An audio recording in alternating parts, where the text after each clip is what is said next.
Boy, what a crowd. Good afternoon, distinguished guests and fellow North Dakotans. On behalf of the 6,000 active duty men and women, civilians, and their families who are the warriors of the North, it is my distinct pleasure to welcome you to Grand Forks Air Force Base. I'm going to pause just a second from my script because I've got such a great audience here and tell you from the bottom of my heart that I appreciate everything that this base has done to make itself an integral part of this community and help during this disaster. Thank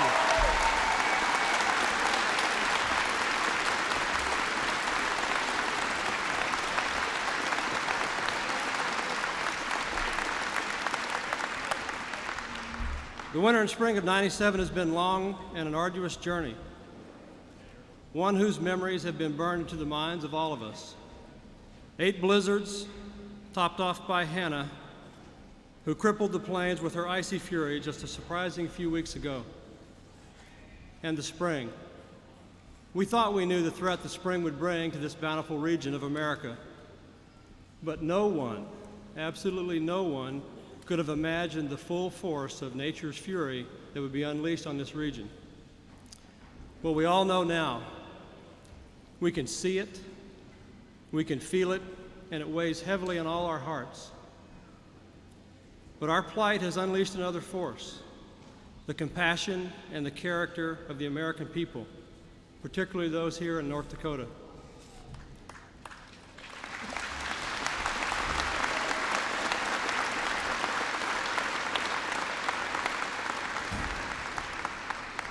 As evidence of this fact, our country's leaders are here today to see and sense firsthand what we all already know, that there is a big, big difference between devastation and defeat.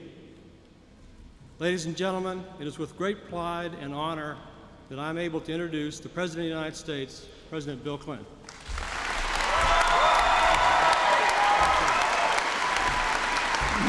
Thank you very much. Thank you.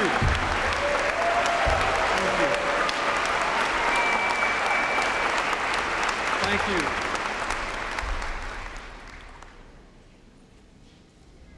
Wait a minute, folks. I got to get these crutches right here. Thank you, General Hess.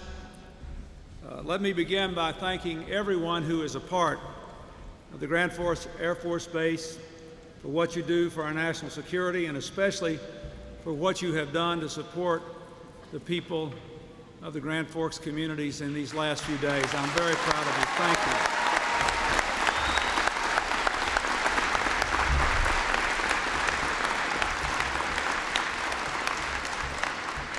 you. As I think all of you know, I have just come from touring the devastation of the floods, as well as a very moving community meeting presided over by Mayor Owens, attended by Mayor Strauss and other mayors, the entire congressional delegation from North Dakota and from South Dakota,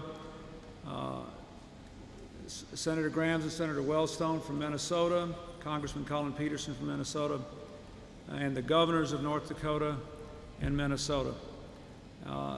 It has been a very moving experience for all of us. 5 members of my cabinet are here, the Secretaries of Agriculture, Health and Human Services, Housing and Urban Development, Transportation, and the Administrator of the Small Business Administration. The Secretary of the Army is here. We have all come, first of all, to see firsthand what it is you've been going through. Secondly, to pledge to do our part to help make you whole. And thirdly, to tell you that we're for you. We have hardly ever seen such a remarkable demonstration of courage and commitment and cooperation and basic human strength, and we are very impressed and proud to be Americans when we see what you have done in the face of this terrible disaster.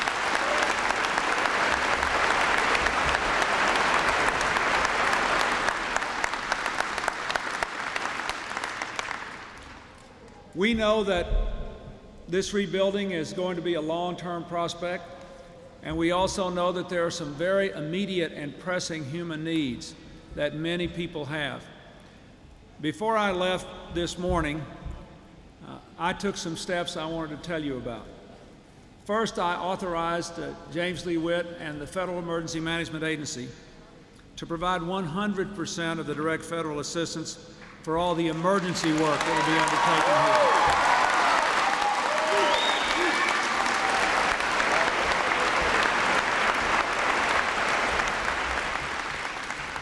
The second thing we did was to add to the counties already covered another 18 counties in South Dakota, in Minnesota, and 53 in South Dakota who need help.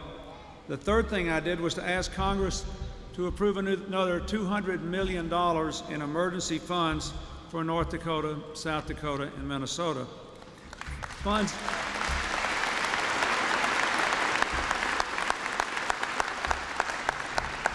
These funds will be available for both short-term emergency response activities and for long-term efforts to help you rebuild.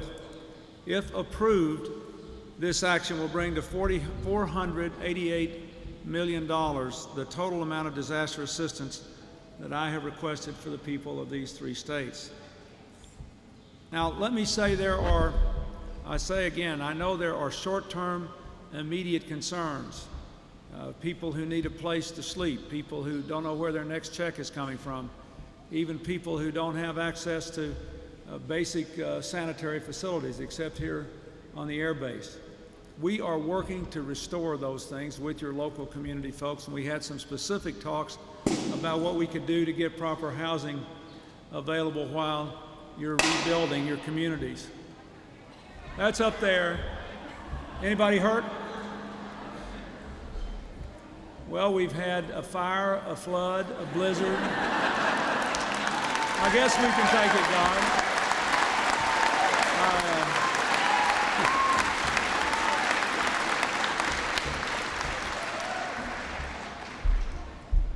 So anyway, we'll have our folks here, and there'll be lots of them. And if, let me just say, this is going to be, this next few days, our FEMA director, James Lee Witt, and I have been working on these things a long time. He was my emergency director when I was governor of Arkansas. I know what's going to happen.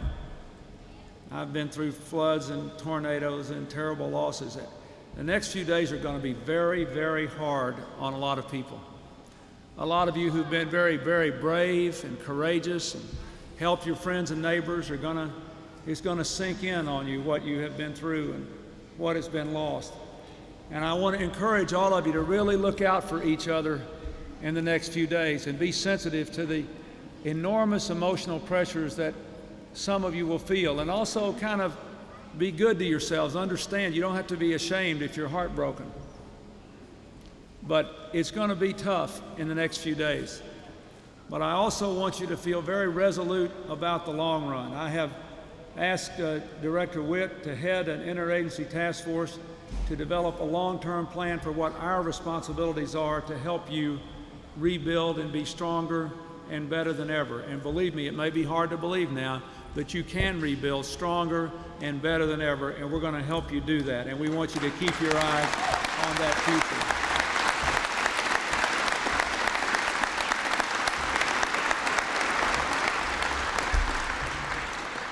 Let me also say, as I go back to Washington to ask the Congress to approve this emergency package, I will never forget what I have seen and heard here. 4 of your community leaders, and who played various roles in the last several weeks, Ken Veen, Jim Schothorst, Randy Johnson, and Kurt Cruen, talked to me and to others in the meeting a few moments ago. I have seen the pictures of people battling the flames of the fire in the rising floods. I have seen rescue workers working around the clock even as they lost their own homes. I have seen people pitching in to rescue books from the University of North Dakota Library. I have read the last 3 days' editions of this newspaper. How in the world they kept producing a newspaper for you is beyond me, and you ought to be very proud of them for doing that.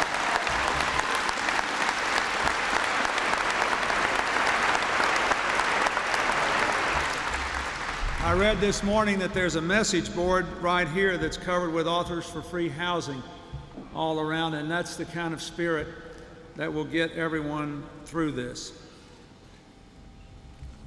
With all the losses, I hope when this is bearing down on you in the next few days, you'll remember the enormous courage and shared pride and values and support that all of you have given each other. You have shown that when we think of our duties to one another, our own lives are better, that we're all stronger when we try to make sure our friends and neighbors are safe and strong as well. And no matter what you have lost in this terrible flood, what you have saved and strengthened and sharpened and shown to the world is infinitely better. And you should be very, very proud of it.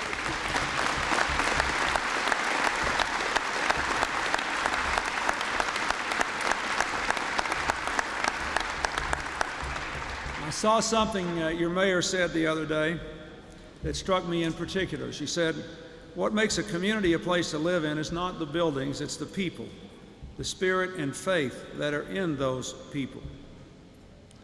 Water cannot wash that away, and fire cannot burn that away, and a blizzard cannot freeze that away. And if you don't give it away, it will bring you back better than ever, and we'll be there with you every step of the way." Thank you, and God bless you.